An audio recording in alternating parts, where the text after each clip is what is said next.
estamos no nosso Quinto com Lamparinos e cheio de convidados super especiais. E vamos começar com Nadine Ursulino. Ei, palmas! Escritora, bibliotecária e boleira. Olha que importante, que chique. E também com Tânia Garcia. Palmas! Professora, escritora e sexóloga. E por último, não menos importante, a nossa convidada Francisca Viana. Escritora, poetisa e compositora. Olha o peso. Então, vamos começar com Nadine, que ela vai falar um pouquinho como foi a sua chegada, a sua iniciativa no Coletivo Lamparinas. Olá, pessoal. Me chamo Nadine, né? Como a Nádia falou. Eu vim aqui para apresentar a vocês minha preciosidade, né? Que é Os Óculos Mágicos de Celeste. É a história de uma menina daltônica, né? O meu primeiro livro infantil, publicado em 2024. E aí foi bem nesse período que eu ouvi falar sobre o Coletivo Lamparinas, né? Eu achei a proposta bem interessante, né? Eu participei da seleção quando abriu chamada para novos autores. Inclusive, a gente tem esse momento em 2 vezes ao ano, né? Fiquem ligados quem quiser entrar para o coletivo, que é em janeiro, em julho, a gente tem essa seleção. E aí eu entrei, né, para o coletivo e eu faço parte, vai fazer uns 2 anos, né, que a gente está junto nessa missão de levar a literatura infantil de qualidade para as crianças, participando de vários eventos e tal. E tu queria que eu falasse mais? Não, dizer que ela simplesmente é responsável por tudo que a gente coloca no nosso Instagram, porque ela é nossa social media! O que você achar ali na nossa rede social, ó, quem é a responsável? Fala um pouquinho como é colocar lá tudo que a gente faz de ação, de atividade, nas nossas feiras, fotos, vídeos, que é muita coisa, viu? @Coletivo Lamparinas, entra lá. Fala aí. Como a gente é um coletivo muito atuante, né? A gente tem, assim, eventos acontecendo na cidade, no estado. Então, a gente está sempre buscando participar desses momentos e é muita coisa para registrar, né? Para a gente compartilhar tudo com todo mundo.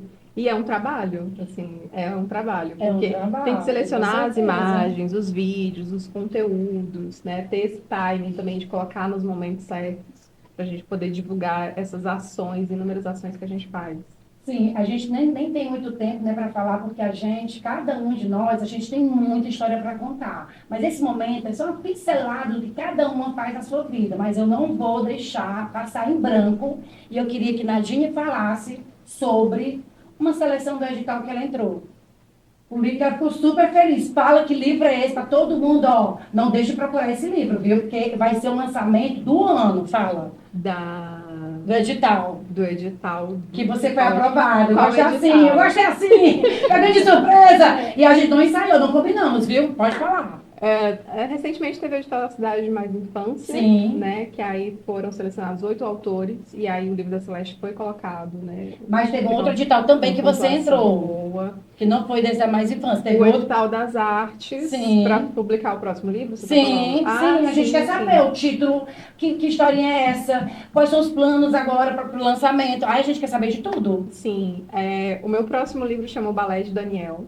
É sobre um menino que tem autismo, né? Ele está ali no espectro do autismo, e ele vai descobrir na dança uma forma assim, de se integrar, né? Junto com as outras crianças dessa história. E aí ele também foi premiado no edital das artes, né? A gente está produzindo ele agora, ele está no processo de rascunho das ilustrações, né? Então eu estou ali muito próximo da minha ilustradora, que é a mesma ilustradora do livro da Celeste, né? Isso. Raquel Silva, maravilhosa, ela faz tirinhas para o jornal O Corpo também.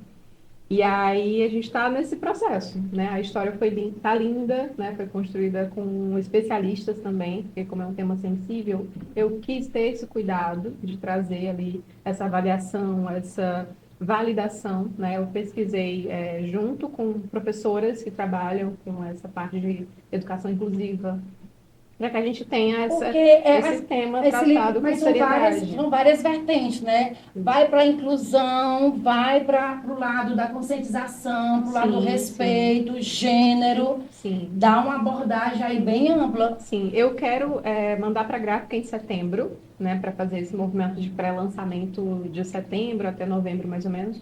E levar para as escolas, porque eu gosto, assim como Celeste, eu levo em primeira mão para as escolas, para depois fazer o lançamento para o público geral, né? Eu sou bibliotecária, que atuo na rede municipal, então eu tenho várias escolas que eu visito, Já agendadas, que eu que faço você as ações. pode. Olha, Isso. gente, fantástico, então não percam, fiquem Em atentos. dezembro vai ter o lançamento oficial do segundo Dezembro, livro. ó, anota aí, porque 2027, então, promete. Vai E que ser possivelmente seja lançado na Bienal. A gente quer, né? A levar gente pra quer e vai ser lançado. Então, não, olha, gente, anota, vai ser muitos lançamentos pro próximo ano. E a gente tá bombando e vocês vão gostar. Palmas para a Nadine! A nossa próxima convidada, a professora Tânia Garcia, sexóloga, que ela vai falar para a gente um pouco mais sobre o seu projeto, né? O seu processo criativo. Gente, vamos saber, quantos livros você já publicou? Essa pergunta já foi feita hoje e em torno de 20 livros. Tem noção, gente? Olha o poder criativo dessa moça. Agora fala pra gente o assunto que você aborda, que tá todo mundo curioso. Bom, eu abordo um assunto que todo mundo considera ácido. É um assunto recheado de preconceito, de tabus, porque eu sou uma defensora das infâncias e das adolescências e eu trabalho a temática de educação emocional, educação sexual, educação menstrual, porque eu também sou educadora menstrual, e educação emocional, sexual, acho que eu disse todas, certo? Então, o meu livro, ele não é um livro didático, né? Aquele livro. Quem é o autor? Qual é a editora? Não, ele é um livro que traz essa temática de forma sensível, né? Para trazer esse assunto de uma forma leve, porque a literatura tem esse poder, a arte, né? A arte, a música, a dança tem esse poder de sensibilizar as pessoas, principalmente quando a gente vai trazer um tema desse tipo, né? Um tema sensível, um tema ácido, um tema que é recheado de tabus. E eu gostaria muito que toda criança e todo adolescente tivesse acesso a essa literatura. Por exemplo, não fiquei mocinha, apenas menstruei. É para quebrar qualquer tabu, né? Para tirar todo tipo de dúvida.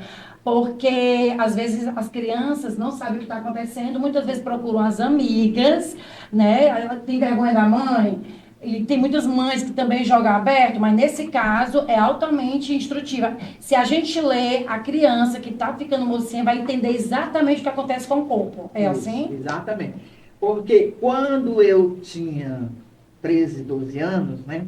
Naquela época, a gente escutava muito isso. Ah, fulana ficou mocinha, fulana virou mocinha. Então, eu, com 13 anos naquela época, eu ainda era criança, eu ainda estava na minha infância, eu não tinha virado mocinha. Porque quando a gente menstrua ainda criança, 9, 10, 11 anos, a gente não vira gente grande. A gente não vira mocinha, a gente não vira mulher. A gente continua criança, então a gente precisa viver essa infância mesmo tendo menstruado. Porque menstruar é um processo natural do ser humano, né? Mas a gente não vira gente grande, né? A gente tem também, não é só um processo biológico, tem a questão emocional, tem a questão, as nossas emoções, os nossos sentimentos, os nossos medos. Eu não queria nem crescer. E esse livro aqui fala também sobre isso, né? Tainá, que fala da menarca dela, não queria crescer. Como assim não queria crescer? Né? Então, se você quiser saber mais sobre esse processo de não querer crescer, da menarca, aqui você vai saber. Aqui a professora Esté conta para os seus alunos sobre a história de Tainá, sobre a menarca de Tainá. A menina sapeca, estudiosa, que não queria crescer. Mas também tem Imara.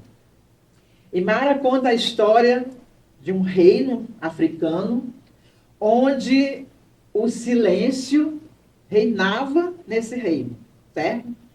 Lá a população não podia falar sobre esse assunto. E a gente sabe que o silêncio não protege, né? O que protege uma criança, um adolescente, é a informação. Por isso, escolas, instituições que lidam diretamente com criança, com adolescente, famílias, igrejas, escolas, não pensem que fazer um trabalho curativo vai salvar a criança, não. Nós precisamos pensar num trabalho preventivo. Leve para a escola o livro da Imara, o livro da Tainá, o livro Entre Pétalas e Espinho, porque esses livros trazem questões sobre as emoções, sobre como você lida com a raiva, como você lida com a vergonha, como você lida com a menstruação, certo? E aqui ainda tem uma questão, porque em muitas comunidades africanas, as meninas eram colocadas à margem, certo? Porque elas eram consideradas impuras no período menstrual. Há até uma história verídica de uma garota que chegou a falecer porque uma cobra, né, picou a garota. Ela foi afastada, né, ficou nas matas e ela veio a falecer por conta disso. Justamente porque menstruou, considerada impura, não poderia ficar no meio da família. E a história de Mara é parecida com essa. Só que quando ela sai do reino, o pai expulsa Mara do reino, ela vai para a floresta e ela encontra várias mulheres que já sabia que esse processo ia acontecer com Mara, acolhe, porque é muito importante, mamãe, professora, acolher essa menina. A pessoa menstruante, né? Não é só a menina, a pessoa menstruante. Então, é muito importante você acolher. E Mara foi acolhida por essas mulheres na floresta. E toda a informação que ela precisou saber sobre aquele momento que ela estava vivendo, essas mulheres ensinaram em Mara. E depois de um tempo, ela volta para o reino. E o pai questiona por que ela voltou. E ela explica para o pai dela que ela voltou porque ela aprendeu a ouvir o seu corpo. E o pai dela vai ter que aprender a ouvir a voz dela.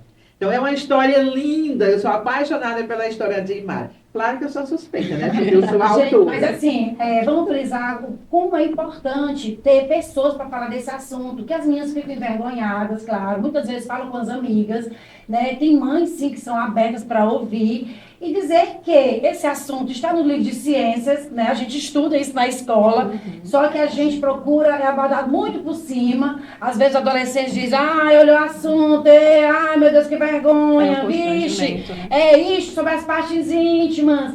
E tem um dado histórico que, antigamente as mulheres, quando elas estavam nesse período menstrual, elas usavam vermelho, vestido vermelho, para disfarçar. E muitos não tinham nem o que colocar, porque não existia absorvente íntimo, né? Então elas não sabiam como fazer. Então, assim, olha como nós mulheres já vem de antigamente essa forma de evitar, eram mal vistas e muitos eram ficado presas, eram levadas para lugares distantes para se esconder naquele período. E como hoje mudou, graças a Deus, né? E como hoje a gente está mais libertária, como hoje a gente está mais à vontade para falar desse assunto. Só para fechar, que tem a nossa amiga aqui que também vai falar. Hoje nós temos a dignidade menstrual, né? Que passa por vários processos, não é só a questão da menstruação e do absorvente, mas hoje as crianças já recebem nas escolas públicas, né? O absorvente. Tem algumas escolas que me convidam para falar com as crianças, né, com as adolescentes, sobre a menstruação antes delas receberem o absorvente. Inclusive, a Maria Tereza me convidou agora na próxima semana para falar com as crianças do 5º ano sobre esse assunto. Então, a dignidade menstrual passa também para você oferecer condições para essa menina. Porque tem crianças que não têm realmente acesso a esse material e faltam a aula. Aí vai gerar outro problema, a questão da evasão. Esse assunto é muito importante. Muito obrigada, Tânia. E uma salva de Pode palmas para a Tânia. Agora, para fechar com nossa querida Francisca Viana, né, que ocupa tantas funções no coletivo, mas eu quero que ela comece falando sobre Compositora, que é a nossa música que está aqui no podcast. Fala sobre essa música, Francisca, como foi o processo de criar essa letra. Bem, eu tinha vontade de fazer alguma música para o programa, assim, para o coletivo, né? Então eu fiquei pensando em fazer. Quando a Cláudia me falou, Francisca, faz uma música, eu vou fazer. Eu já tinha essa ideia, aí me apropriei da história, do histórico do Lamparinas e fiz a letra, né? Contando de fato como é o Lamparinas desde a sua criação e o porquê da sua existência. Que é um grupo coletivo. Apesar de não ser feminino, acolhe homens, crianças, né? E nós temos homens e crianças no nosso grupo também. E está sendo muito legal, né? E já teve uma versão, só que a gente regravou para no estilo shot. É um shotzinho. Eu vou lançar um desafio aqui no grupo, aqui, ó, sem combinar nada. Pega aqui de improviso. tem um shotzinho, tá se aproximando do São João, acho até que a gente vai lançar. Eu quero para junho um vídeo, viu, Nojosa? Já quero marcar aqui um clipe dessa música, com todas as lamparinas. Eu quero shot, eu quero zabumba, eu quero triângulo, eu quero sanfona, eu quero beleza. Eu quero uma coisa animada aqui no estúdio, que tem um estúdio aqui, o estúdio B, e a gente vai gravar quando a gente vier. Quero lançar um clipe com essa musiquinha, todas as lamparinas dançando, bem animado, estilo sertão. Fala mais sobre também, poetisa. Cadê suas poesias? Fala mais sobre... Tem um livro, né? Lançou. Eu tenho um livro, né? O meu livro se chama No Compasso da Vida de Pouco em Pouco. E esse livro, ele surgiu num momento, assim, difícil da vida, mas... E ao mesmo tempo não tão difícil, porque eu me aposentei, me afastei do trabalho de professora, né? E eu gosto muito de escrever, né? Então, quando eu estava numa fase meio difícil, eu desabafava nas paredes. Melhor coisa. Né? Só que esse meu livro, apesar de ser numa época assim, ele não é um livro cansativo, pesado, triste, não. Ele aborda várias temáticas do dia a dia, do cotidiano, né? Coisas assim inimagináveis, o pingo da chuva, né? O Detalhes, né? Detalhes. Então, são coisas que a gente vê no dia a dia da gente, que a gente passa despercebido. Mas eu percebo algo no ar. Aí começa a escrever. E também é bom a gente escrever, por quê? Porque você se reencontra, né? Você dá um mergulho em si mesmo, em seus sentimentos, né? E ali você vai criando uma forma bonita de falar sobre qualquer temática, né? Da vida. E deixa alguma coisa, né, para as pessoas reconhecerem, porque quer queira, quer não, a gente se mostra, né? Quem escreve acaba mostrando a sua visão de mundo, a sua visão de vida, né?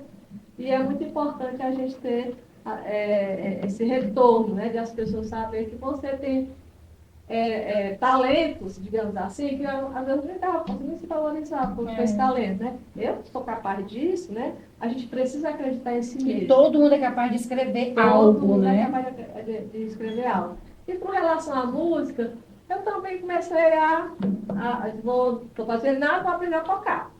Pronto. Só que dedilhando à toa, né? Então, o meu processo de criação na música, eu escrevi as notas musicais, como se fosse um texto, dó, ré, mi, dó, mi, fá, né? Ia fazendo os trechos, e depois eu ia para o teclado ouvir o som que eu tinha escrito. A partir daquele som, meu professor, pegar esse trecho aqui é interessante, fazia um pequeno arranjo, e na madrugada eu repetia várias vezes o som e começava a escrever.